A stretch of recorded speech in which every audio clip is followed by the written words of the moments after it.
Y'all want to watch another stupid Tubi movie? Trust me, this one is really dumb. College student Tasha Smith is on her way home, driving for 3.5 hours already. When her mom calls her, Tasha informs her that she's halfway there. Mom? That mama and daughter look the same age. They get disconnected though because she uses a cricket phone. Tasha stops at a gas station at Lake Rockaway to buy some drinks and fill up her tank. There, a customer named Tony Black notices her and watches her. As Tasha is leaving the gas station, she sees multiple flyers of missing girls, including a woman named Tanya Birkin. Deputy Wagner sees her reading the flyers and warns her to be careful, informing her that there's a lot of trafficking between Atlanta and Savannah. When Wagner asks where she's going, Tasha shares that she's going to see her family in Johns Creek and that she's a student at Oxford. You be careful out there, baby cakes. I knew she was a lesbian with that haircut. You know, while you're at it, get you some of that good old Lake Rockaway watermelon before you head out. Yeah, and let me go get some fried chicken too, white girl. After driving for more than a kilometer, Tasha's car breaks down, with smoke coming out of its hood. Thankfully, after an hour, Tony drives by and stops to help Tasha.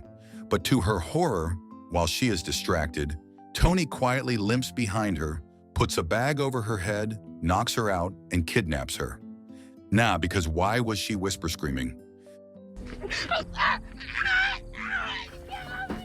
The next morning, Tasha's mom can't shake off her bad feeling because Tasha is still not home, and it is so unlike her to not contact her parents. Tony brings a drugged Tasha to a room at a motel where he chains her leg to the bed and does unspeakable things. Shortly after, a guy comes, pays Tony, who acts as Tasha's pimp, and proceeds to do unspeakable things as well.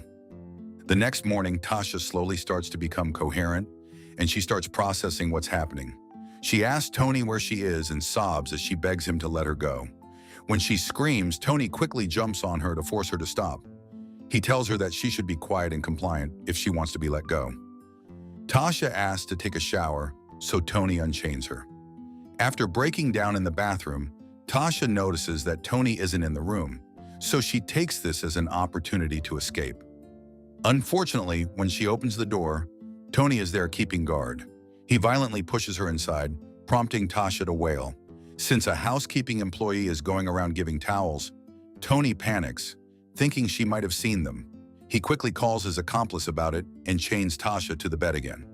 While Tony is fixing his van, Wagner drives by and they flirt a little. Look like your pretty ass going undercover. Working under the covers?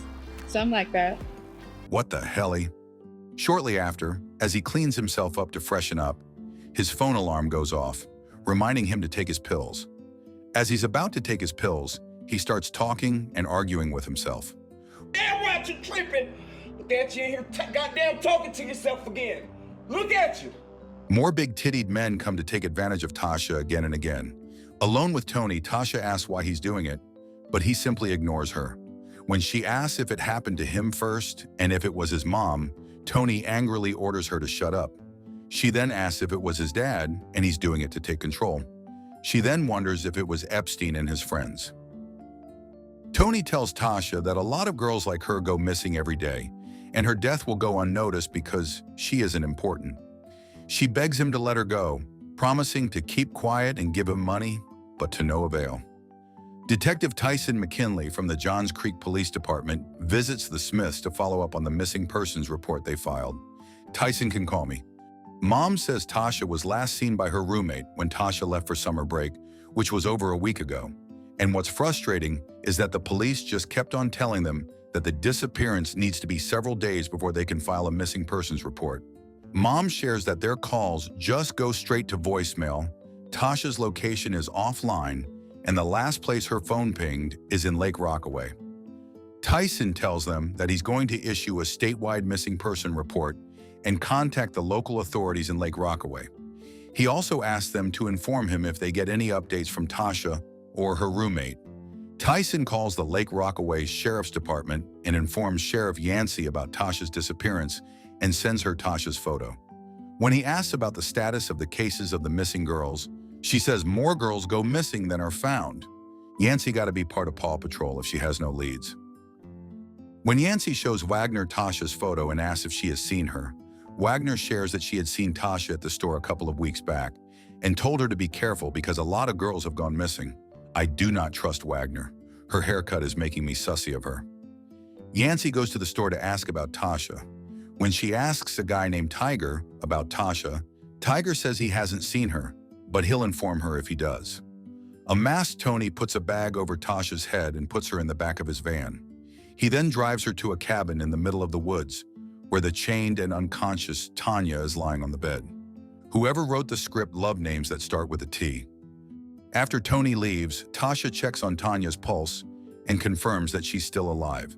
She screams as loud as she can and tries to unchain herself, but to no avail. She then drinks whatever's left in an open bottle she found, only to find out that it's the wrong type of Mountain Dew. Tasha later wakes up to Tony watching both girls sleep, and she quickly sits up. As Tony boards up their window to prevent them from escaping, Tasha asks what's wrong with Tanya and begs him to let them go. She asks him for food, but he ignores her. Later, she screams as loud as she can, but no one can hear her. In her search for Tasha, Yancey checks the inn, but ends up crossing it off her list. Meanwhile, Tasha is secretly sharpening a scrap of wood for a makeshift spear. When she hears Tony coming, she immediately hides it. After trying to wake up Tanya, Tony gives them food and tells Tasha to make it last. Starving, Tasha quickly grabs the food and scarfs it down. That night, Tasha continues to turn wood scraps into useful weapons.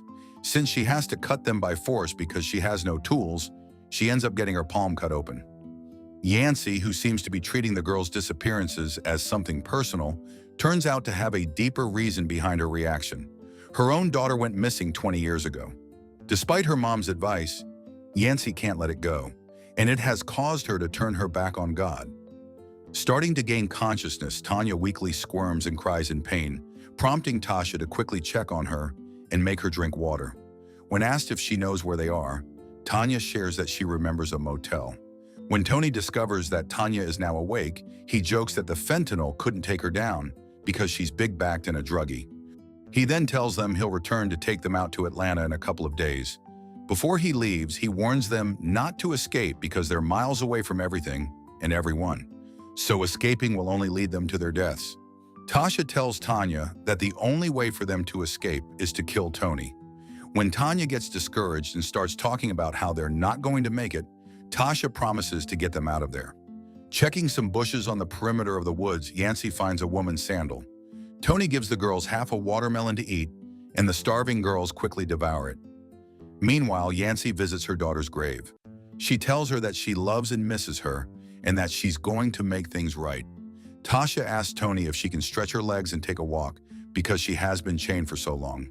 Tony refuses but eventually agrees when she reminds him that she has nowhere to go since they are in the middle of nowhere. He warns her that he'll kill her if she tries anything and firmly holds on to her shirt as he accompanies her on her walk.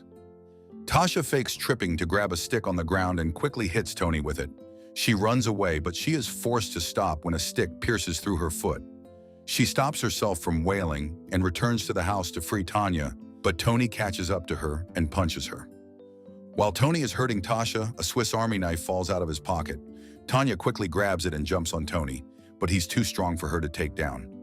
After chaining the girls' feet together, Tony angrily talks and argues with himself again. He blames the girls for forcing him to kill them because they didn't follow his orders. Later, the girls watch as Tony digs a grave and puts a cross on top as he loudly sings. Tasha starts to lose hope and blames herself, saying she should have just kept going when she had the chance. Tanya gives her the Swiss Army knife, but it can't cut through the metal chains. Tony panics as he discovers that a lot of people online are looking for Tasha. He informs his accomplice and says that he thinks it's time to take them to the lake. Tony unchains the girls to transfer them and warns them they'll die if they try to escape again. Tasha aids the weak Tanya as they walk barefoot through the woods, but Tanya soon falls on the ground. When Tasha begs Tony for help, he lashes out, saying the girls disappeared so easily because nobody cared about them. But her parents are making things hard by attracting attention to her case. As he points a gun at Tasha's head, Tanya creeps up behind him and stabs his neck with the Swiss Army knife. The girls then leave the busted, ugly Tony to die. After walking for some time, Tanya asks Tasha why she didn't take Tony's gun, because he might return with it. Tasha assures her that Tony finna die anyway with a neck stabbing. While resting, the weak Tanya asks Tasha to tell her daughter that she tried her best to stay alive if she doesn't make it. At daybreak, Tasha breaks down after discovering that Tanya had died. Despite being in pain and being exhausted, Tasha continues to find her way out of the woods. She even grabs a trash bag to act as her coat. After a lot of walking, crying, and screaming, Tasha suddenly feels alive when she sees a road in the distance. As she's approaching it, she tearfully thanks God. Tasha eventually hails an oncoming car, and she feels even more relieved to see that it's Yancey. However, as she frantically tells Yancey who she is and what happened to her, she feels a knife piercing deep in her stomach. As it turns out, Yancey is Tony's accomplice, and she's pissed that she has caused them a lot of trouble. As Tasha takes her last breath, Yancey calls dispatch, informing them that she has found Tasha's body. Tasha's death is then reported in the news, as well as Yancey finding several missing women in the lake of Lake Rockaway. To make matters worse, Tony survives and continues their scheme. That was so stupid. Talk about one of the dumbest twists, because what would Yancey's motive be for helping Tony? Her daughter literally died because of this. I don't get it. What did you guys think of this one? Did you guys enjoy that one? Make sure to subscribe and keep watching for more. I won't judge. You can click here or here.